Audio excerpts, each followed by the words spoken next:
In the 1960s, climbing was about one thing: getting to the top, by any means necessary.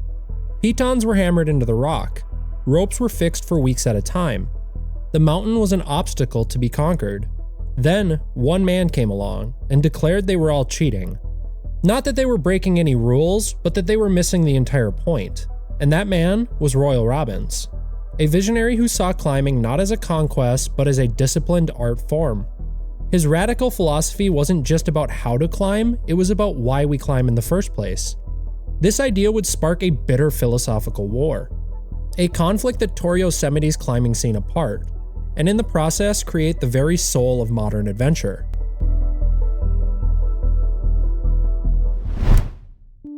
Before Royal Robbins became climbing's moral compass, he was a kid without a map. Born in 1935, his formative years were spent in the trailer parks of Southern California.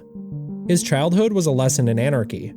Growing up as a latchkey kid without a consistent father figure, he was left to find his own way. The path was leading toward delinquency. At age 12, after being caught burglarizing homes, he landed in juvie. He stood at a crossroads, one that could have led to a life of trouble. But a lifeline appeared in the form of the Boy Scouts. There, he was introduced to the world of climbing. For a boy drowning in chaos, the rock offered something radical. It offered order. On the granite walls, there was no room for shortcuts. Every move mattered. Every decision had a direct consequence. For the first time, he found a system he could trust. Climbing became his salvation. This wasn't just about escaping his past, it was about forging a new identity from scratch. He created a rigid moral code, fit for a climbing revolution. He had found his purpose, and soon, he would use that unbreakable code to judge the entire climbing world. Royal didn't just climb, he dominated. In 1952, at just 17 years old, he established a new standard for difficulty. He led what was thought to be the first free ascent of open book at Keats Rock, a climb later recognized as the first 5'9" in America. This title is up for debate even today, but that doesn't change the fact that he did it early on. And he even did it in tennis shoes. In the following years, he honed his skills on the granite of Yosemite Valley. And in 1957, he made a climb that would change everything. Along with two partners, he set his sights on the northwest face of Half Dome. This wall is now rated a 512, and Royal did it with pitons and ancient gear. The team spent 5 grueling days living on the 2,000-foot vertical face. Their success marked the dawn of Yosemite's golden age, and it redefined the absolute limits of what everyone thought was possible. But this monumental achievement did more than just make history. It sent a shockwave through the small climbing community, and it gave his greatest rival the desire to climb harder. He was a charismatic, hard-living climber named Warren Harding. No, not the president, this was a different Warren Harding.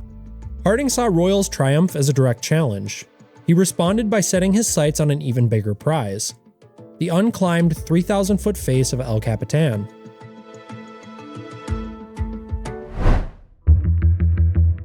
Warren Harding saw a war for the best route, and El Capitan was his battlefield. His first ascent of the nose in 1958 was a monumental feat, but it was also a siege. It took him 45 days, spread over a year and a half, to conquer the wall. He fixed thousands of feet of ropes. He hammered in 600 pitons and drilled 125 expansion bolts to overcome blank sections. Harding won his prize, but the cost to the rock and the beauty of Yosemite was immense.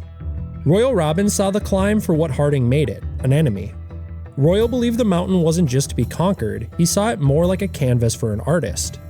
He valued the climb and every moment on the mountain. So in 1960, Royal and his team made the second ascent of the nose. Unlike Harding, they did it in a single, continuous 7-day push. No coming down for supplies. This wasn't just a faster ascent, it was a powerful statement of intent. It proved that how you climb matters just as much as reaching the top. The very next year, he doubled down on this philosophy. He pioneered an even harder route on El Capitan, the Salath Wall. On this climb, his team used only 13 bolts, a stark contrast to Harding's 125. Robbins had drawn a clear line in the granite. He had shown the world his vision for climbing's future. The question was, would anybody follow? If you climb today, you know the answer was obviously yes. But to truly follow Royal's vision, climbers needed new tools. And a new way of thinking. Pitons hammered into cracks over and over were scarring the rock. And although he didn't drill as many holes, Royal still had to use pitons. But Yosemite's pristine granite was slowly being destroyed. Royal knew there had to be a better way. Inspired by techniques he had seen in the UK, he turned to a new idea: using removable nuts and wedges instead of hammered spikes. In 1967, he and his wife Liz made a landmark ascent. They climbed a new route, using only nuts for protection. They fittingly named the climb Nutcracker. And it was a manifesto in motion, a demonstration that you could climb hard without leaving a trace. But a revolution needs more than an idea. You can't just expect people to make nuts and start climbing. So the hardware of the future would come from a friend, Yvon Chouinard. Yvon had previously made pitons but also believed in clean climbing. So Yvon began forging chocks, tools that made clean climbing possible on the biggest walls. The clean climbing revolution had officially begun. Today we call this trad climbing, but then it was just clean climbing. With the ammunition to arm his philosophy, he would now have to face his personal enemy.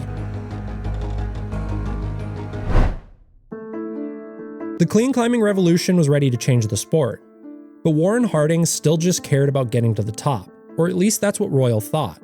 In 1970, Harding began his most audacious project yet: the Wall of Early Morning Light on El Capitan. Today, we call it the Dawn Wall. For 27 days, Harding and his partner slowly worked their way up. To add flame to the fire, it became a national media sensation. This happened because a multi-day storm pinned the climbers in place. The National Park Service even mounted a rescue. When rescuers tried to save them, the message was a pure act of defiance. Quote, "A rescue is unwanted, unwarranted, and will not be accepted," end quote. At this point, it was less of a climb and more of a public spectacle. But when they finally reached the top, they were heroes. However, their final tally for the ascent was staggering. Harding had drilled approximately 330 bolts into the granite. To Royal, this was obviously an outrage. It was a destruction of the rock he held sacred. He saw it only for the scar it left on the rock, permanent change to the landscape of Yosemite. Royal believed that if this took hold, El Capitan would turn into a ladder. So, Royal wanted to make a statement, and he would do it by erasing it from existence by chopping every single bolt. With another climber, they started up the wall, hammers ready. For the first few pitches, they did just that, painstakingly removing Harding's hardware, wiping the slate clean. But as they climbed higher, something inside Royal began to shift. He was forced to admit two things. First, the technical climbing, even with the bolts, was incredibly difficult. He had to respect the effort. This route was not only hard, but incredibly fun too. Second, the act of destruction itself was just his ego. He wasn't preserving the rock, he was destroying somebody else's route. Royal put his hammer away, and he kept climbing. He completed the climb, leaving the rest of Harding's route intact. He had lost the battle to the bolts, but in a way, he had won the war. He proved his own ethic was stronger than his anger at his rival. But unfortunately for Royal, a new, unbeatable opponent would soon force him to leave the granite walls behind forever.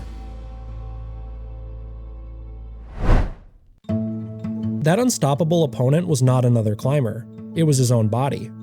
In 1978, Royal Robbins was diagnosed with psoriatic arthritis. The condition brought a painful and premature end to his career as an elite rock climber. The man who had defined himself on the vertical walls of Yosemite was now grounded. For many, this would have been a devastating end. But Royal was not a man to be defeated. He refused to abandon a life of adventure. Instead, he pivoted, channeling his pioneering spirit into a new frontier, whitewater kayaking. He approached the raging rivers of the Sierra Nevada with the same intensity he had brought to the rock. Alongside partners like Doug Tompkins, he completed numerous harrowing first descents. He proved his spirit of adventure was not confined to one sport.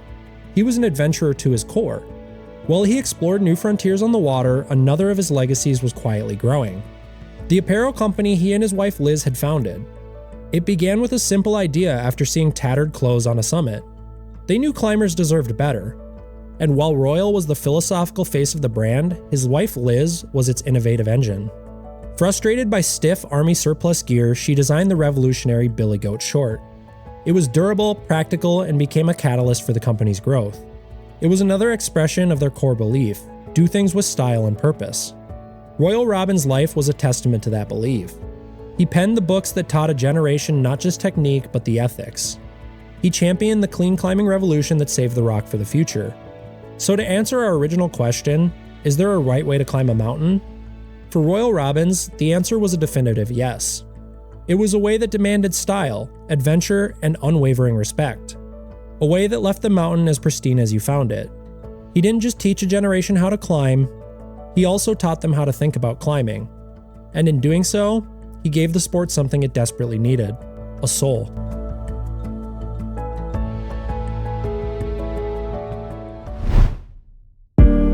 Thanks for watching this video. Don't forget to like and subscribe. If you'd like to support our team, check out our Patreon and have your name shown in the credits. We really appreciate all our patrons. You are making this dream and these videos possible.